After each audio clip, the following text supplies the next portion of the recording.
Hi, Melanie, can you hear us? Hi, I can hear you. Okay, perfect. We're just waiting for one commissioner. The other applicants are here as well, so we'll start in a few minutes. Wonderful. That sounds great. Thank you.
Good evening, everyone.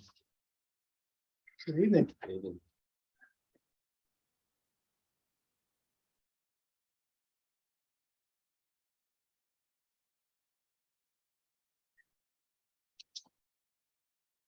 We'll just have Melanie joining virtually as well.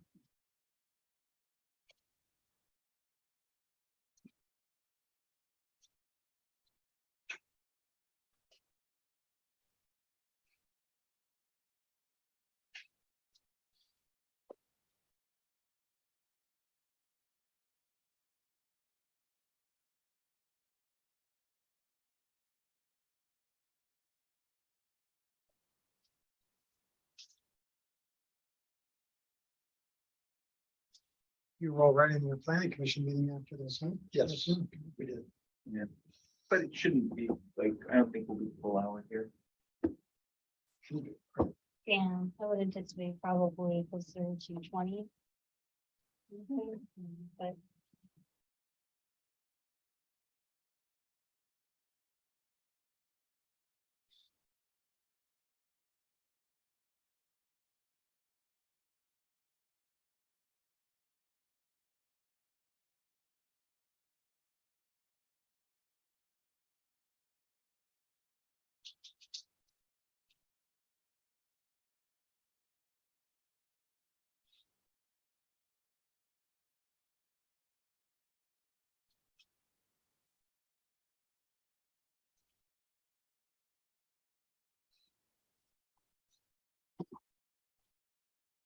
okay, now that it's 6 o'clock, I think we can go ahead and start the meeting. Okay, I'm pulling up my.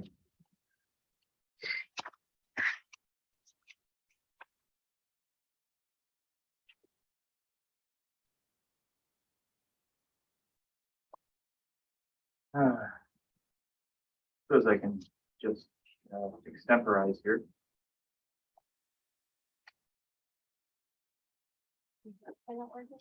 Oh no, I'm just my laptop is still waking up whenever I connect to anything. I get a there we go. It runs updates, which makes everything freeze. My laptop is connected to the internet. All right, cool. Let's get started. I'm calling to order the Site and Architectural Review Committee, or SARC, meeting of August 23rd. Benefit of those joining us tonight, SARC is a subcommittee of the Planning Commission, provides feedback on the architectural design and site layout of proposed development projects before they are presented at the Planning Commission. By way of introduction, my name is Adam Bookbinder. As the Vice Chair of Planning Commission, I lead the SARC meeting. Tonight we're also joined by my fellow Commissioner, Alan Zisser.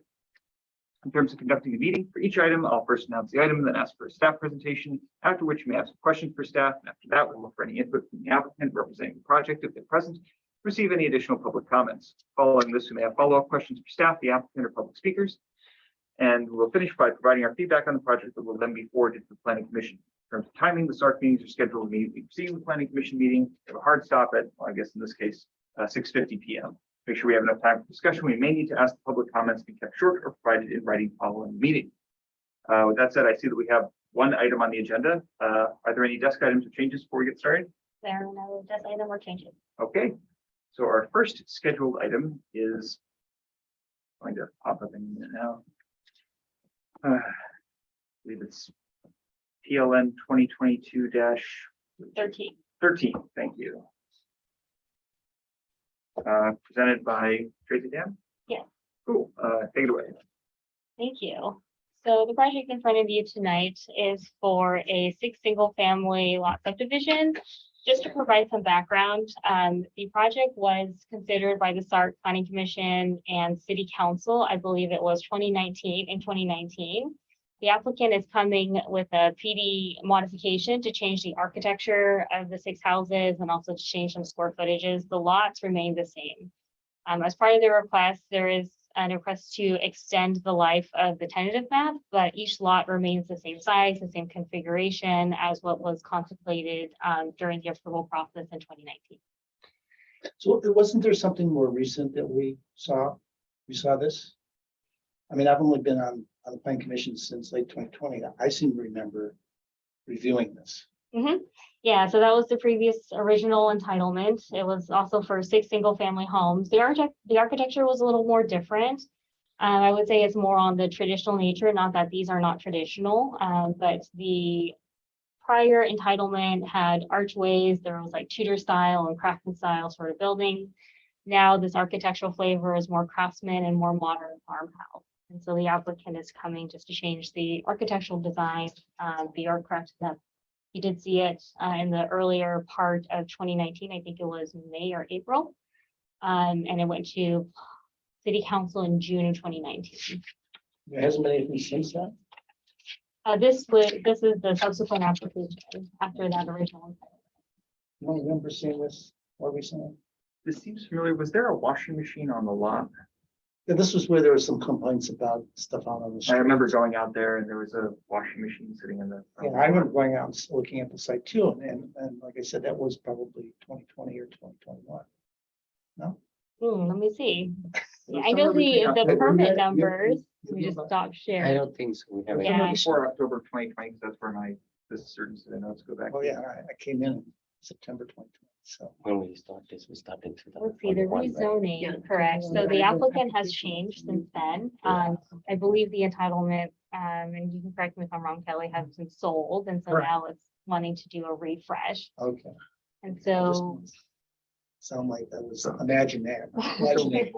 I couldn't find the previous version of this. I know you said the lot shapes and sizes haven't changed, but the shapes of the buildings have. Is there a before and after numerator? Like what exactly are we reviewing?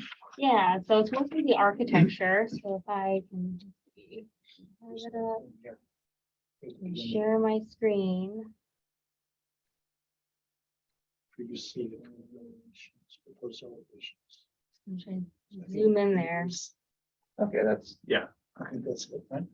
Correct, yeah. 'Cause So this is what it was before. the first one is what it is proposed, and the figure 3 is what was previously proposed. So you notice like this building, can you see my mouse? Yeah, this building is more Tudor inspired, given the roof line and the sort of architectural detail that's on there. This one perhaps is more craftsman style. And so generally the layouts are still the same. You notice that the garage, what the viewpoint you're looking at is along the private street. And so you'll notice that the garage orientation more or less remains the same. So do the front doors, just shifting of where they are. I believe there are some changes to the square footage. I think in some, I think there's a slight increase in the square footage, but either way, they're still under the required 45% in FAR. And so they are still complying with the San Tomas area neighborhood plan banner. Okay. Thank you, that answers my question. Please continue. Let me stop share and share my other screen.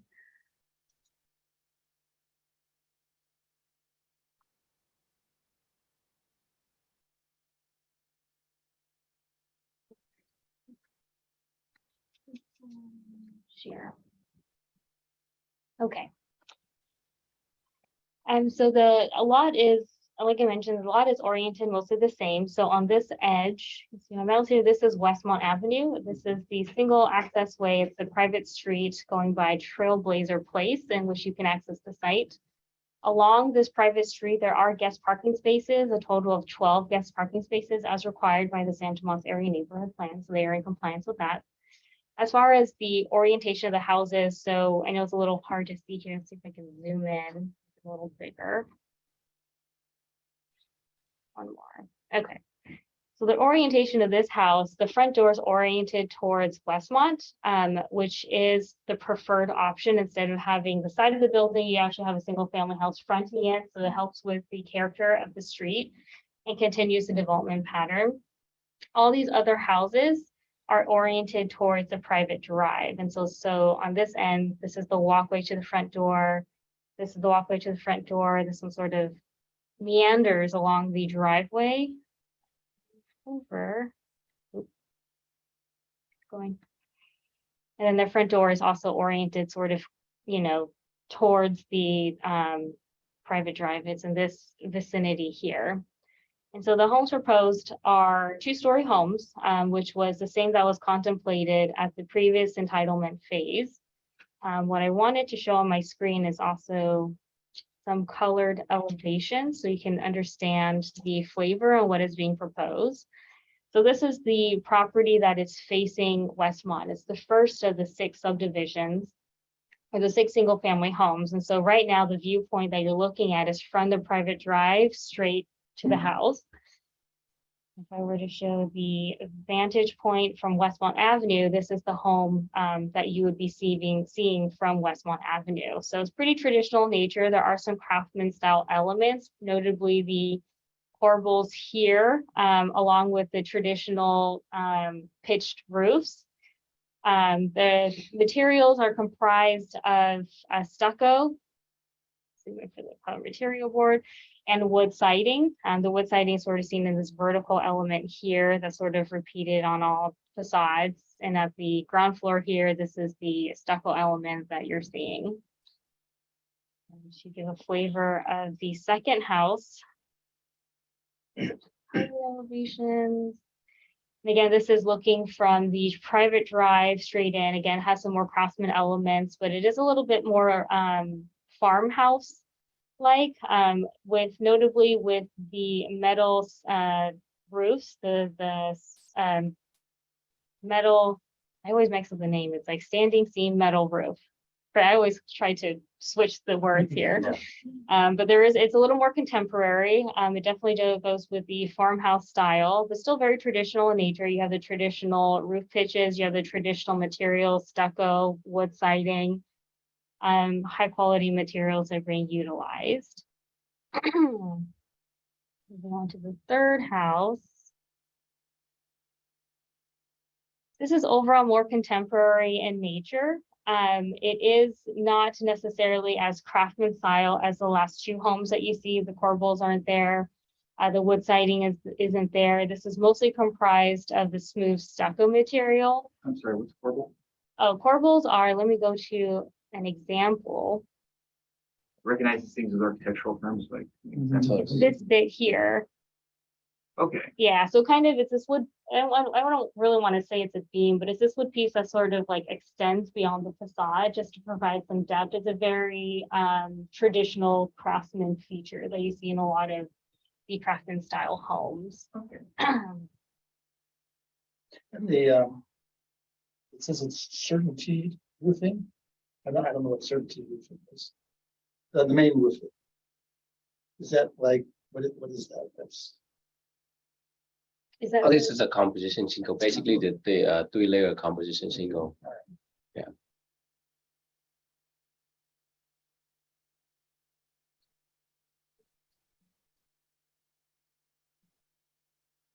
over that one?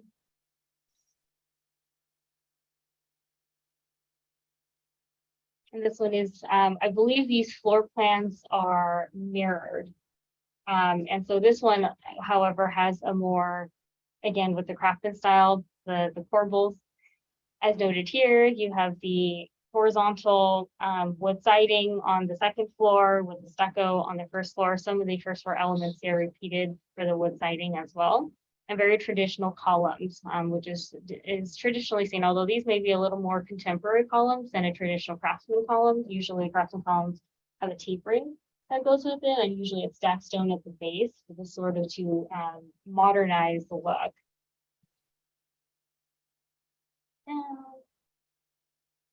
Again, so yeah, this is lots 4 and 5 are mirrored, and so this one does have traditional craftsman elements, just as the last one is just sort of flipped. And then the last one here is definitely more contemporary in nature. If I can get to it. Okay. And so this one is more contemporary in nature. The overall massing of it still lends itself to more traditional architecture. It does look quite large on the screen here, but do keep in mind that the floor plan does conceal some part of the house. The lot 5 house is actually the house does take a portion obscuring this house too. So I know, and I understand it seems a bit large on the screen, but it is within the floor area ratio, a maximum of 45%. And there is the lot 5 house that is not being transposed here, so you can do the elevation in full. it is a larger house.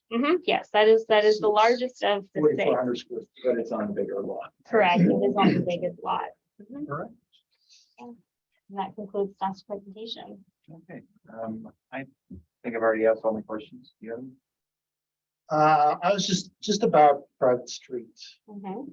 and the fence and what would be on the east. Is there a fence there? Because you have, that's facing the back of another development, a cul-de-sac, right?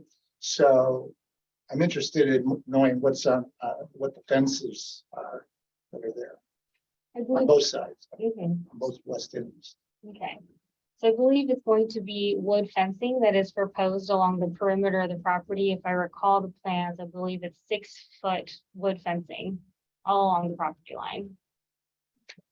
And there's no landscaping there where the parking is. There is landscaping in this area here. Let me pivot to them. Stop share might be a little faster and pivot to the landscape sheet so you can see what's being proposed. But generally in the little pop outs, a landscaping, I believe it's a combination of ground cover and crepe myrtle. Oh, so there are some trees there There are. that will give some, Right, we do have to be a little careful on the species though, because in that area it is a bioretention area. And so per the C3 requirements, there are limitations on the type of planting you can have in those areas. Sorry, C3 requirements. It's stormwater requirements. So the area I believe is used for drainage. And so we do have to be careful on the kind of species that are located in the area because the governing body that regulates C3 does have particulars. on the kind of trees that can be in this area. So this is the landscape plan. Let me zoom in here. A little easier to see. So there are a handful of trees that are located on this property lines, all of which on this side are proposed as crepe myrtle. So you're gonna have a line of. Correct, yeah, it'll be lining. See that. Mhm, So those are crepe myrtles, that's nice. mhm, yeah, a little pop of color. All right. And in the backyard, it's just gonna be whatever people want to plant. Right, there are some trees that are being proposed, at least on this, on the lot 6, as you can see, there's 1, 2, 3, 4 trees that are being proposed, but the rest of the trees, or right, sorry, the rest of the lots, I don't believe have any proposed landscaping. So. That there's right now presently, like, there's like a couple of houses. On the other, on that west side of it, right? There's like, they're not new places, they're like older houses with bigger, more space to it, so it's not as much. Probably as much of a problem as on the other side where you've got those line of homes on the cul-de-sac. Do we have any input from neighbors on this? We did, early in the process, when the application has first come in, I did get a call from a neighbor. They were mostly concerned about the fence during construction and whether, you know, if the city had any kind of ability to enforce on the fence. It's the neighbors that are, just the satellite view. The neighbor that is in this new development that was completed not too long ago, they have some concerns with the fencing when this project is under construction.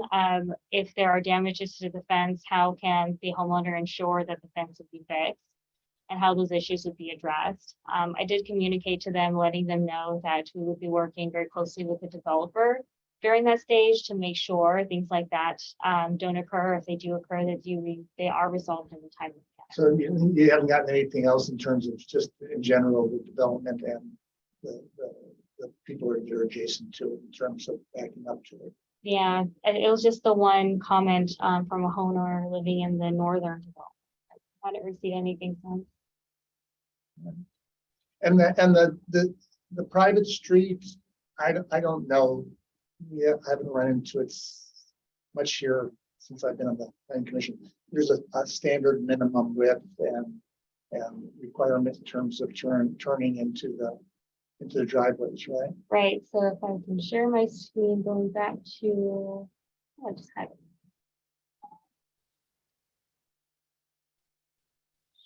Sure. So there is a requirement, let me go back to, maybe that's too cluttered. Let me go back to the site plan, it's a little easier to see.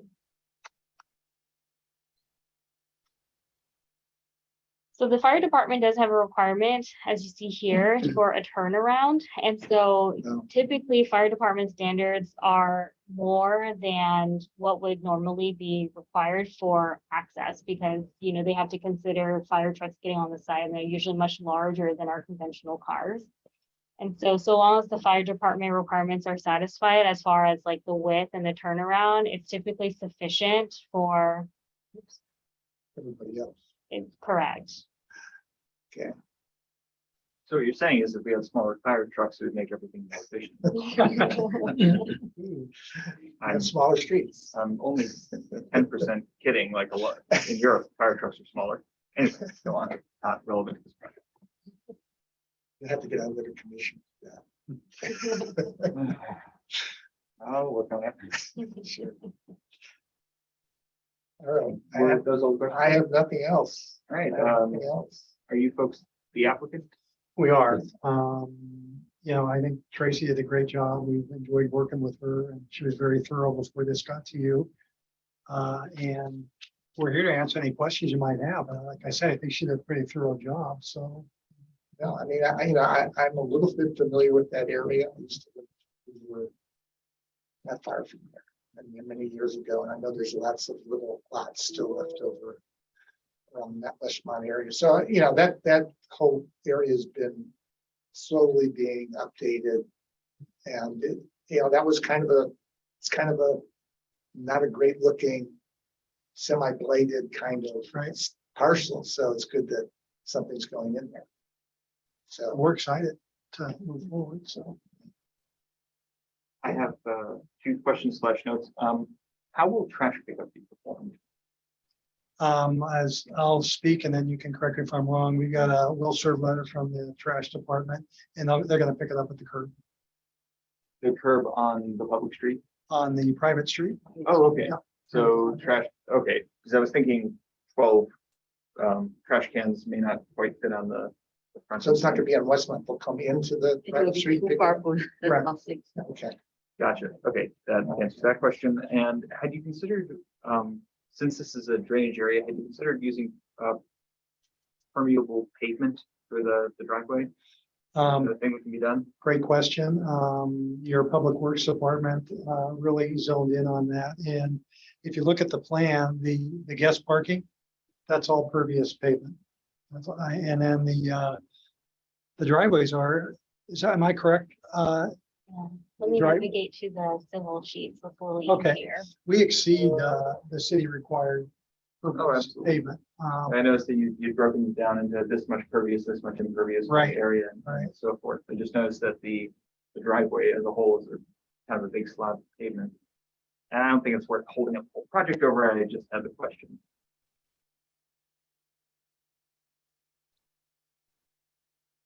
It's utilities, I think. So are you the architect? Here it is. I work for the entitlement portion. Our project architect team is right here. These Yeah. 2 folks are, so. So, yeah, at DMA 7 and 8, see the mix of impervious and pervious area. And I may be reading this wrong, like, does that indicate that is partly pervious pavement? Is there a reason, like, because it has to hold a fire truck, can you not use pervious pavement? Exactly. Okay. We did as much pervious pavement as we could, but we had to meet the specifications for the weight of the big fire trucks, as you say, on the main street. So. Okay, that answers my question. So are these all individually owned places, going to be all individually owned places, or is there going to be an HOA? There will be an HOA. There will be an It's HOA. required, but the lots will be, they're going to be for sale to individual Right, folks. I understand. Okay, but there's an HOA because there's, but the common private street. Private street maintenance, I think there's some private utilities even that have to be maintained also. Okay, I don't have any further questions. I don't either. And I think we were asked to say, like, is there something important that we need to bring this back to the planning commission for? I don't think there is. I don't think we have anything that we, I'm satisfied. I think it's a nice looking development. It's like you kind of customize the houses, so they don't all look alike. Great, thank you. Yeah. Thank you very I much. like that. Yeah. So that's good. I'm just glad that vacant lot's gonna have houses on it. Yeah. So, Yeah, thank you great, for thank designing you. this. It's a fine looking project. Thank you. Great, thank you very much. So I hear there's no reason to go to the planning commission, just, is that, what I heard? Let me just get my magic wand from my pocket here. I don't know if it formally has to go back to planning It commission. does, Okay. yeah. With the PD modification. Yeah, it we're is just- to go to- we're I just thought wanna that I had read something in the packet saying, like, do we think it needs to go back to I planning? don't Oh, think I it see. doesn't have I'm to, sorry. it doesn't have to go to the council. It does, yeah. It does For have to go for a to major PD mod like Oh, this, because- changing the See, architecture. this is why we're getting rid of PD zone. Right, because of people. Yeah. Appreciate your That's gonna go suggestion. away, so. Sorry for getting everyone's hopes up there. But really, this is the comment, if there was anything that needed to be changed from now into the planning commission hearing, that is tentatively scheduled end of September, that it would allow myself and the applicant to work together on any kind of red flags that you guys Yeah. saw, that we can make sure we're incorporating those comments and bringing the package forward to planning commission with those revisions. And those little blobs in the backyard, are those planting areas? What are those? That is for stormwater areas, and so these are designated areas that need to make sure there is drainage and sufficient drainage, right? Oh, For the so you planting, can't, they can't, I don't know, put a shed there or something?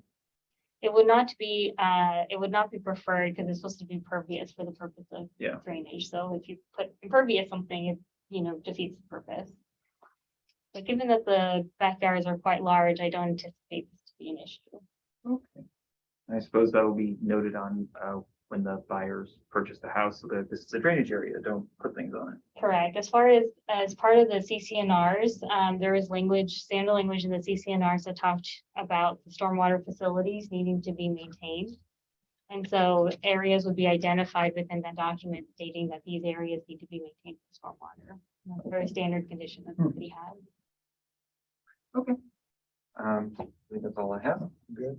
All right, think that, all right, I have language with which to adjourn this. I think you can just say we're done. Okay, thank you for coming by. We'll see you at the end of September. Thank you. Thank you very much. Thanks for coming.